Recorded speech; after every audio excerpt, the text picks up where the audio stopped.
जी नाजरीन, तो आज हम बात करेंगे सुन मेरा दिल एपिसोड 38 की। सर मुझे बात बताएं कि यार बंदा कितना को पागल हो सकता है, बंदा कितना को नीचे लग सकता है। मतलब है यार, बिलाल अब्दुल्ला भी पागल हो चुका है, सदफ भी पागल हो चुकी हुई है। क्या मैं, आप यकीन करें कि जितना क्रिंजी ये एपिसोड 38 था मैंने आज तक भी जिंदगी में देखा। पहले सदफ जाती है और उसके घर, अपने बॉस के घर पहुंच जाती है और हमेशा ऐसे भाग रही कमरों में जिस तरह वो ना बिलाल अब्दुल्ला की गर्लफ्रेंड हो, मुझे इस कमरे में डाल दें, उस कमरे में डाल दें।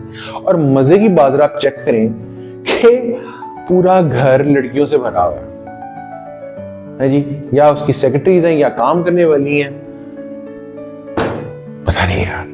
अच्छा, उसके बाद फिर क्या होता है कि वो इतने बड़ा आदमी है और बगैर सिक्योरिटी के बैठा हुआ है और सदफ साहिबा आराम से आके कहती हैं हाँ जी मैं अंदर आ रही हूं। उसके बाद आके जो बातें स्टार्ट हुई हैं उसने ऐसे ऊपर से पड़ी बिलाल अब्दुल्ला को कि मैं तो समझ रहा हूं यार ये हो क्या रहा है, इज दिस अ जोक?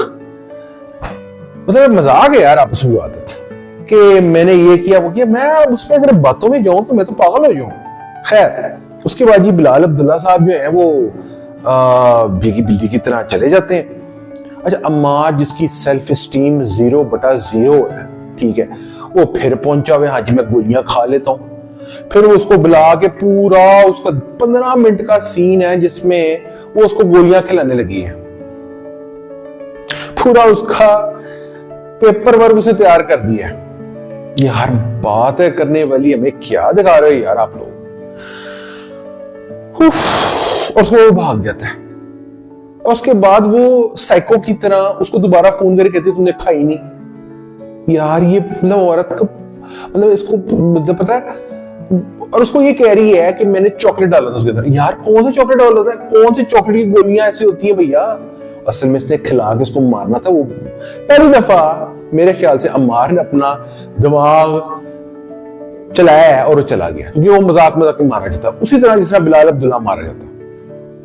मैं आपको लिख के एक बात बताऊं, ये पता है आप उसकी बातें समझ नहीं आ रही कि इस बारे में क्या मैं कहूं, लेकिन मेरे ख्याल में इस एपिसोड की 2 अच्छी बातें आई हैं।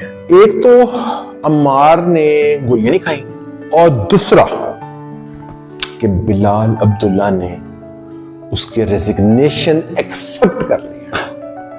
या शुक्र है या अल्लाह, ये दिन में 38 किस्तों के बाद आया कि भाई उसका आपने जो है ना रेजिग्नेशन ले लिया। ओ भाई शुक्र है, जान छुट्टी, घर जाओ।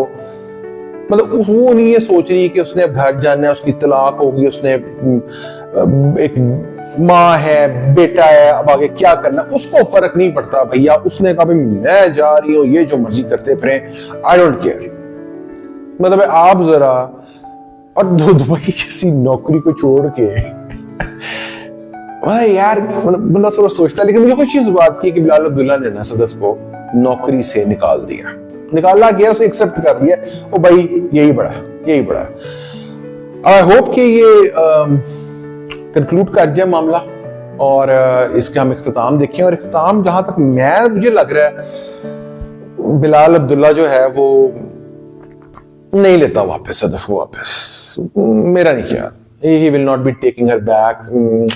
प्रोबेबिलिटी ना इसकी ऐसी ही है जिस तरह पाकिस्तान अब चैंपियंस ट्रॉफी के जीत जाएगा, और अभी पूछा जाए कि प्रोबेबिलिटी क्या है, जिस तरह कल रात का जो मैच था और पाकिस्तान जीत गया तो उसकी प्रोबेबिलिटी बहुत कम थी, उसी तरह ये प्रोबेबिलिटी में ये कहूंगा कि मुश्किल है भाई, साफ सी बात है। मुझे मुश्किल लग रहा है कि बिलाल अब्दुल्ला को वापस लेगा, और वो भी चला गया, अम्मार भी मेरे ख्याल से वापस नहीं आएगा।